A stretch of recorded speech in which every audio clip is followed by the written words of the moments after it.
Welcome to the Need to Know podcast from the Wilson Center, a podcast for policymakers available to everyone. Always informative, nonpartisan, and relevant, we go beyond the headlines to understand the trend lines in foreign policy.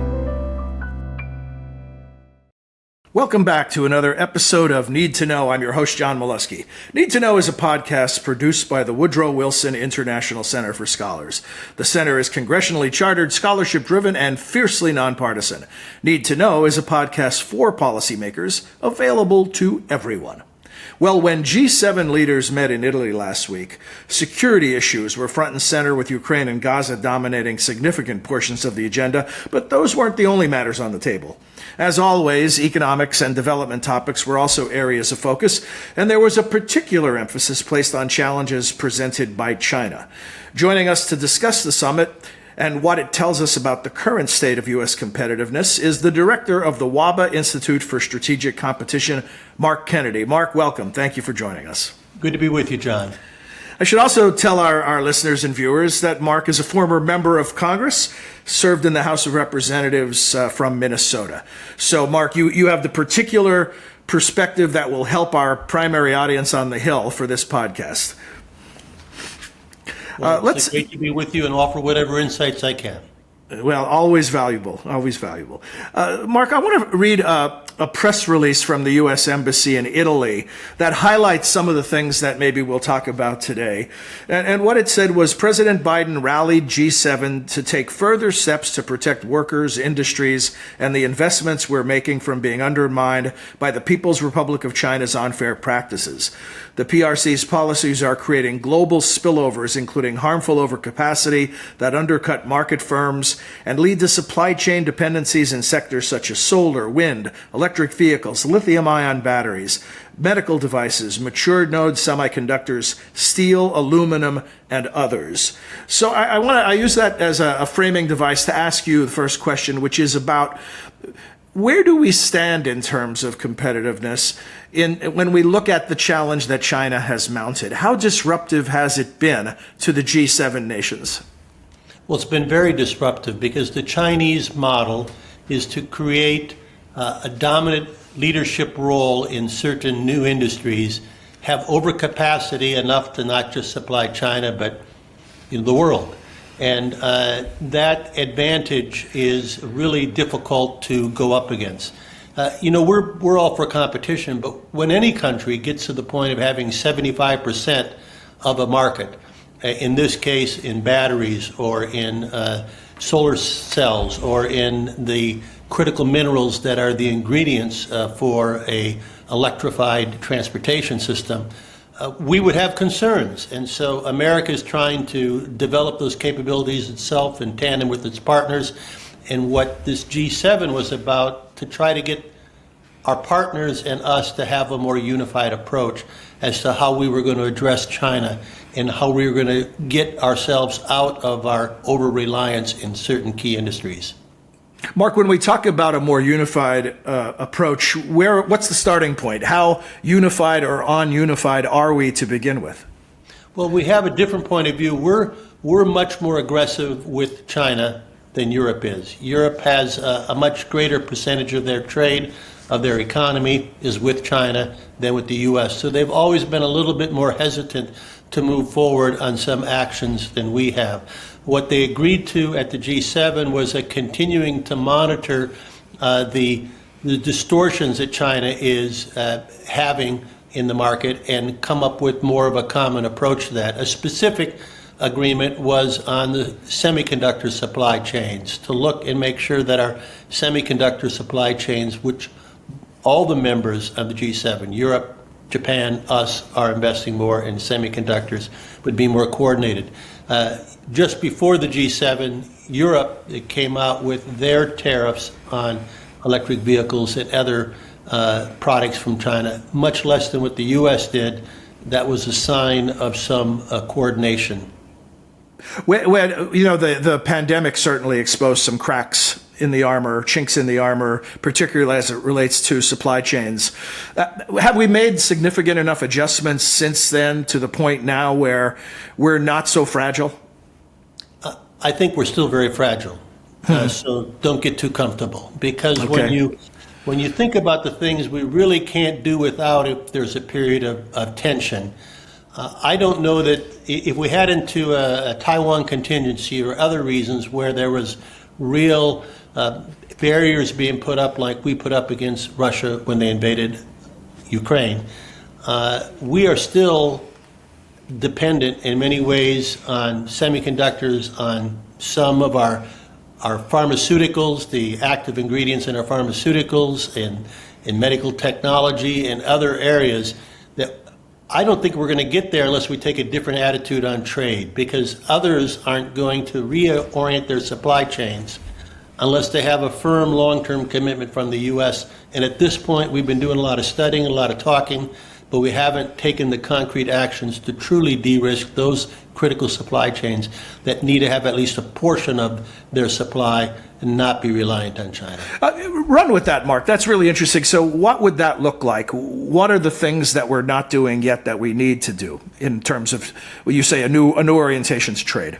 If you want somebody to, for example, develop another source for the active ingredients in pharmaceuticals, they're going to need to make a significant investment to do that. And for them to invest in the plant, the talent that they need to have, and everything else, they don't know that we're not going to pivot and adjust and go somewhere else.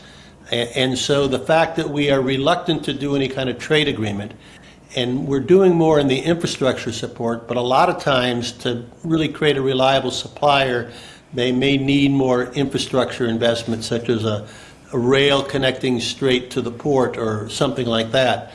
We don't really have a coordinated approach yet to say, here's the critical supply chains, here's the partners we really want to add to our list, and here's the kind of commitments we're going to make in terms of trading and infrastructure investment support in order to encourage those new partners to come and be in our side. Just a couple more words on this. China manufactures 75% more than we do. We're the second biggest manufacturer in the world. And they work to make sure that all roads, Belt and Road Initiative is to make sure that all roads lead to Beijing, to and from. We haven't. We think we can make more in America, and we can. There are things we can do, and with the fabs on the chips, we're doing more, but we're still reliant on importing fabs. But there's more labor-intensive, lower-margin things like the packaging and testing that we just don't have the labor here. We'll never have the labor here to do. So we need to have reliable sources for that. So I think we need a different approach on trade and on. We did in the G7 have a further discussion of how we're recommitting to our partnership for global infrastructure. We've announced progress that we're up to $60 billion under our $200 billion commitment by 2027. So we're really not on the pace we need to be. We're more than we have been, but we've made progress. We need to make more progress. What are the barriers to the kind of progress that needs to occur? I'm reading Al Jazeera's coverage of the G7. One of the lines that jumped out at me is said that the group's authority in global politics was overshadowed by troubles back home for most of its members. And I think what it's alluding to is what we've been living through, an age of hyper-partisan politics, not just in the U.S. We see it in other countries as well, other members of the G7. Is that the major barrier to the kind of unity we need to move forward on the types of actions that you're describing? Well, I think responsiveness to populist pressures is certainly part of that. And, the fact that we had a G7 meeting at the same time that UK has an election called, the snap election called, France has a snap election called, we're clearly gearing up towards our election. Germany also had in the European parliamentary elections a setback for the current government. So most of the governments, Japan is also, Kishida is facing pressures.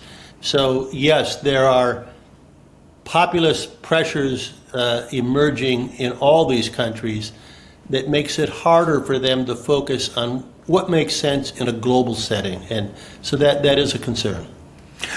I wonder. I know, Mark, that we don't have the luxury of just doing one thing at a time, right? There's overlapping priorities. But if you were going to do sort of triage, where the greatest needs are of all of these things that we've been talking about, whether it's supply chains, whether it's semiconductors, whether it's rare minerals, whether it's energy transitions, what would you put at the top of the priority list? Where is the greatest need? Well, I would first of all say the greatest need is to keep unity within the G7, because the G7 acting together on any of those priorities is going to be important. I think we need to have supply chain resilience, or we are going to be inviting more danger. If we are facing a strategic rival that knows that they got choke points on us, that if we try to, put restrictions on them, hey, we have bigger choke points on you, it tempts them to do more dangerous things. So I think supply chain resilience, which, as I said, is going to take a different attitude on trade and perhaps more intensity on what we're doing on infrastructure investment. And that would include critical minerals. If you're going to move towards the energy transition, as the world is moving towards, although with these changing politics with the populist side, that may slow down. You don't want to move from having just extricated yourself from being reliant on foreign sources of energy to a different form of reliance. So those all need to be priorities. One of the other statements that came out of the G7 meeting was a call to protect critical and sensitive technologies, and artificial intelligence was among the technologies that was discussed. And we had a G7 first, a papal visit. Pope Francis attended and actually made a statement about concerns about artificial intelligence.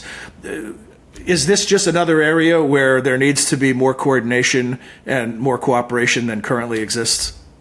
There does, but the G7, again, part of the value of the G7 is when you have a new emerging technology like this to sort of define what the standards are and have a body that can do that. When so much of this geopolitical tension makes organizations like the UN Security Council or others fractured and unable to take a definitive stand, the G7 did commit to come up with a overall sort of a brand that would say you are in compliance with the standards of safety that are being developed. So they have prioritized AI and creating at least a baseline level of acceptability as to safety standards in the use of AI. And on the competition front, when it comes to AI, how is the U.S. doing? Well, we're doing well, but part of the problems we have is that we think that China, all we need to do is keep them from stealing our tech, and we're okay. But if you look at the level of investment they have made in their own scientific community and the published papers that they have, which in many categories of key technologies are greater than America's in the West, we need to recognize that it's not just protecting, but it's investing. One of my concerns is that on the CHIPS and Science Act, we are fully funding the CHIPS subsidies, but we're not fully funding the level of research and development that we said we would do. Another thing that the G7 hasn't moved forward on yet is that we're having further restrictions on our collaborations between our academics with China, in many ways discouraging that, even though a lot of it is still going on. But we haven't done a more robust building the bridges between U.S. and European and Japanese academics on research and researchers to gain that power of different ideas bouncing against each other and creating new innovation. So there's more we need to not just protect, but we need to stay ahead, not just maybe try to slow up the other person, but we need to work on running faster, and we can do more of that together. If you were back in Congress now, knowing what you know now from the outside looking in, do things look different? I mean, you've seen life from both sides now. When you're looking at this specific topic we're talking about, U.S. competitiveness, when you take away the political needs of someone who's defending their office, and you can look at it from the outside looking in, is there clarity? Is there something that you can offer that helps shift the paradigm? Well, I would say everybody, members of Congress, they don't continue to be in office, for they don't continue to focus on what their constituents want. Right. But, I was talking with one of our further scholars to say, I've been wanting to write a book on where's Winston? Where's the kind of leadership that we had during a critical point when we faced a threat? And amongst the things that Winston did was he bucked not only his own party, but he bucked public opinion on a regular basis. One of my favorite scenes in a movie called Gathering Storm is when somebody in his own party is criticizing him for wanting to build up the military again because he was worried about the threat of Germany. And somebody said, a recent poll conducted by the League of Nations showed that 90% of the people support disarmament. And because the politicians followed with what 90% of the people wanted, we ended up having the West less prepared, and arguably millions of people died that didn't have to die had we been prepared. So, coming back, having been in Congress, I think we also need to take the broader view and selectively be able to move against public opinion. But I want to go even further in that, because right now, if you look at the Chicago Council on International Affairs, shows that 75% of the people still want us to engage globally in commercial and trade, and they see the value of that. So I think it's even worse. It's that too many in the political establishment have decided that populist pandering against trade is advantageous to them, even though the vast majority of the population would support a more active and open economic engagement. The other thing that frustrates me, you can tell I'm frustrated, is that by not doing this, that just leaves the world open to China. China just recently talked about doing a trade agreement with New Zealand, amongst our closest allies, a member of the Five Eyes.